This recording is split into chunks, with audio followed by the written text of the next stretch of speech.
beautiful, guys. You know what's also beautiful?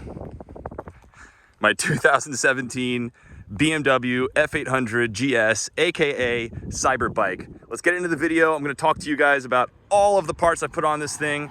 And yeah, so let's get into it. Okay, so starting out of the front of the bike, the first thing I wanted to replace was the stock windscreen. It just wasn't good enough. Maybe if you're doing a lot of off-road riding, it served its purpose fine, but for someone like me living in Southern California, it was absolute must to have some wind protection when I'm on the freeway. Now, I will say that this doesn't offer the greatest wind protection, but a reason why I went with it, and this kind of maybe sounds stupid, but I feel like it went with the bike. There's a lot of windscreens that you can buy, especially for the F800GS, that they just don't fit the lines of the motorcycle. And I found this Pueg, I'm probably pronouncing it terribly, but I found this windscreen to fit the bike in the best way. This was actually the first upgrade that I went with, followed by the second that I find actually probably to be the most important upgrade. If you have an F800GS, I would say this is, oh, look at that. Oh, that looks like a lot of fun. I would say the headlight, guys. The headlight is gonna be the most important thing.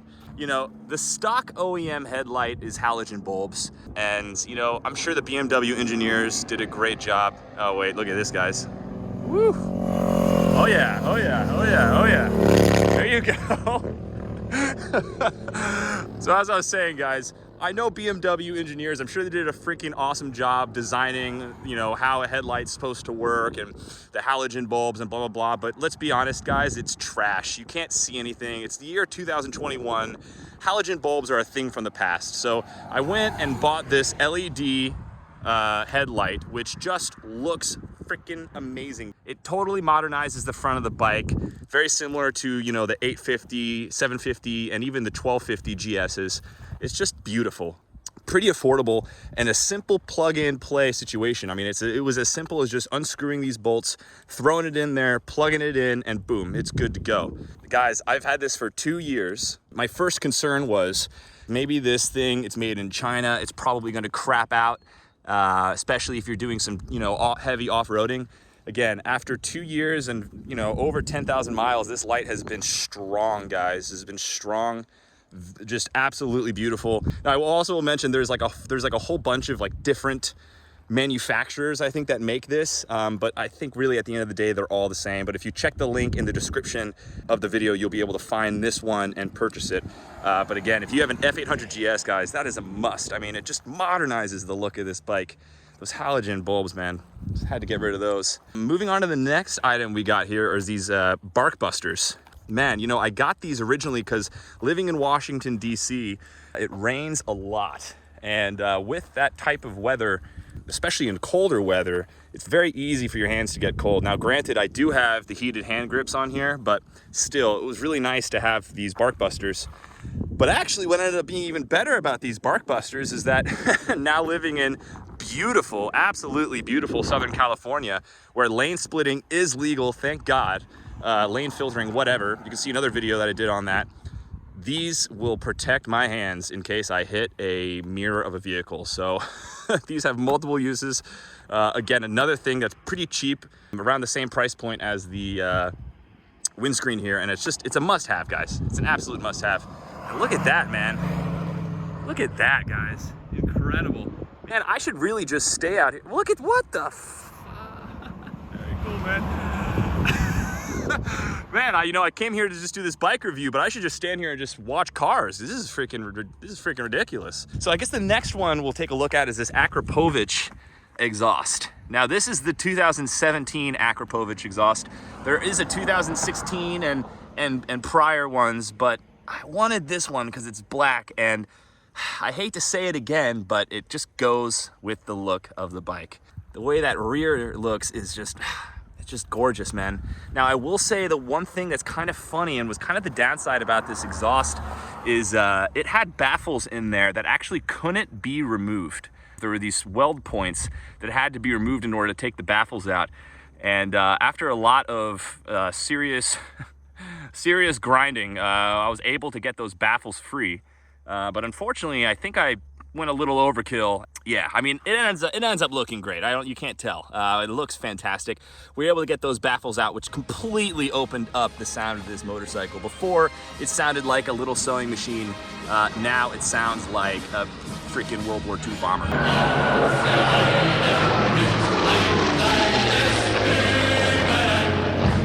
I mean, it's very, very cool. So if you get this Akropovich, the 2017 one, and you plan on taking the baffles out, just be advised, you do need to remove the spot welds that were put on there on the EU4 regulations that went into effect in 2017. So that was a bit of a bummer, but again, it's worth it. It fits the look of the bike. The other one was silver, and I just, no, we gotta go. We gotta fit the look. This is the Cybrbykr.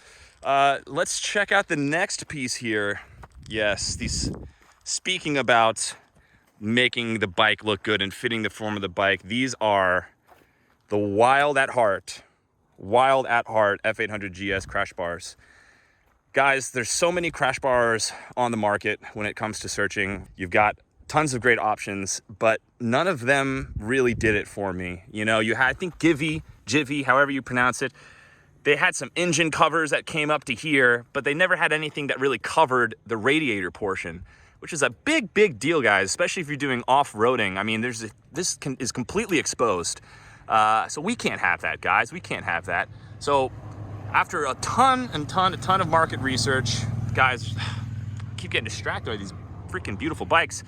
After a ton of research, I finally found that, you know, these Wild at Heart crash bars they just fit the bill. I mean, they just look beautiful. And of course, look, they fit the form of the bike. They come up nice and high. You've got a real nice high situation here, so I can mount some beautiful cameras, just, you know, soft bags, practically everything. But of course, this was a story. I mean, this was a story just to get these crash bars. At least like 8 months ago, I reached out to Wild at Heart because it looked like that they weren't producing these anymore. It seemed like they weren't producing them, they weren't being made, or they certainly weren't at least being sold in the United States, because these came all the way from South Africa. So I reached out to Wild at Heart, and an awesome guy named Johan, I think he may be the owner, but he took super great care of me. The problem was, they didn't have the freaking materials. COVID basically shut down the factories or the ore refineries in South Africa, which made it so they didn't have the raw materials to produce these. So he got back to me and was like, hey mate, basically in 8 months, in February of next year, this was in 2020, mind you, right when COVID was just starting. He was like, hey man, like we really won't be able to get this to you until about February. Is that all right? And I was like, man, that sucks, but absolutely it's all right. Because again, look at how beautiful these things look. These things look absolutely beautiful. But the story's not over. The story's not over. Because these things, once they were finished being produced, they actually got stuck in the Suez Canal. If you can believe that, guys, they got stuck in the Suez Canal. So I had to deal with that whole situation, but they finally arrived. And again, I'm so pleased with how they looked. It was totally worth the wait because they cover everything. They cover the engine. We've got the upper section covered with the radiator. We've got these really solid braces, very strong. And again, I can't recommend it enough, guys. These were probably the best crash bars. There were a few other on the market that I'd seen that came close, but again, it fits the bike. It fits the bike, and that matters to me. That matters to me, especially when we're talking about the Cybrbykr, baby. The other upgrade here is the Black Dog CycleWorks skid plate, bash plate, whatever the heck you want to call it.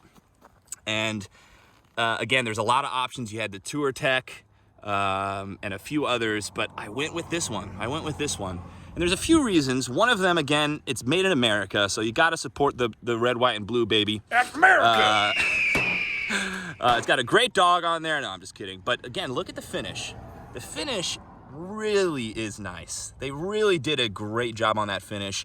And when we're talking about things that match, it matches kind of the color scheme. So this was a must. But really the biggest reason, guys, is that out of all the competitors that are producing these bash plates, they don't end up covering the catalytic converter. I don't see many that actually go all the way back. The Tour Tech, I believe it stops around here, and that's not good. I mean, if you're doing any off-roading, period, you're gonna have rocks kicking up. So I wanted something that could really go and cover the catalytic converter in the rear, and this just fit the bill, man. It fit the bill, it looks beautiful, made in the USA. I mean, you can tell the quality and the craftsmanship.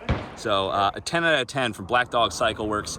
Again, guys, all of this stuff will be in the description of the video. So if you guys are interested in checking out or maybe even purchasing these parts that I have on the Cyberbike, you will be able to check it out in the link to the description. Making our way to the rear here, you don't see it now. I've run some B-roll of some other times when I'm riding it and doing groceries and stuff, but side cases and top cases, guys, you know, they cost thousands of dollars. They cost thousands of dollars. You know, you see these people and they've got the side cases, they've got the top case. Each bag is like $500 a piece, and then you've got a $300 fixture to kind of mount them onto place. Guys, it's just too much money. I know I bought a whole bunch of parts for this, and I know it's a freaking, you know, a new-ish bike.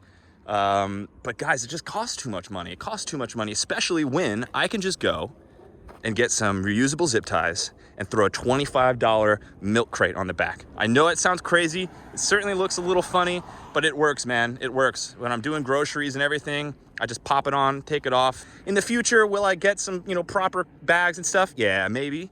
But for now, I'm happy. The final upgrade that I put on this bike is the Heidenau K60 Scout Tires. This is my second set of tires. The first set of tires were actually Metzeler Torrance tires. Those were the ones that came standard when I bought this motorcycle. I really enjoyed those tires because they stuck super well to the ground, especially in DC, where again, there's a lot of rain. Those tires were just superb at water evasion. Really good at just getting the water out of the way. I guess it's the chemical compound in the rubber. So especially when I moved here and I'm in these really awesome canyons, man, these when I'm out here and I'm in these super awesome canyons, I was able to really rip it. I mean, really rip it on those tires because they stuck super well. Obviously there's not much rain here, but you know, I think they're really like 90-10, 90 road, 10 off-road tires. So they did super great in the canyons. And that was kind of a concern for me when I went to these Heidenau K60s, because these are, you know, these are big tires with a ton of grip, this huge, you know, huge amounts of traction. And I was really worried that I was basically gonna get, you know, I was gonna lose that kind of fun that I used to have on the canyons out here with this traction. But guys, I'm happy to report these tires perform just as well, if not better, but certainly as well as those Metzeler tires in the canyons. Once you warm these tires up, guys, these things can corner. You can go completely sideways. I mean, you can rip it with those tires. So not only that, guys, but the life on these tires, the tread life is crazy. First got these put on, I was thinking, maybe they'll last about 10,000 miles. The guy at the shop was like, dude, more like 20,000 miles. So where the Metzlers only lasted about 4,000 or 5,000 miles a tire, these are gonna last a lot longer. And again, guys, they stick. They are so much fun here in the canyons of Southern California. The only thing I'll mention, guys, is that these tires are very slippery when it does rain. So if I was living in DC, still, this would maybe be a little bit of a concern with the slippage and the wet weather. But since we're living in Southern California, where it's absolutely beautiful, we're here in Calabasas actually right now, but where, you know, it doesn't really rain that often, there's no better option, guys. This was my 2017 BMW F800GS. I hope you guys liked the Cyberbike, and I'll catch you guys on another video. Just make sure you check the description. What's up, brother? Everyone waves to each other out here, man. I love it. Make sure you check the description if you're interested in seeing any of the parts up close and seeing the photos and maybe even purchasing them for your own Cyberbike. But yeah, love you guys. Make sure you like, comment, subscribe, and I'll catch you on the next one. I'm gonna go ride this Cyberbike and just enjoy this beautiful, beautiful day we're having. So take care, guys. I'll catch you on the next one. This is Cybrbykr. Woo!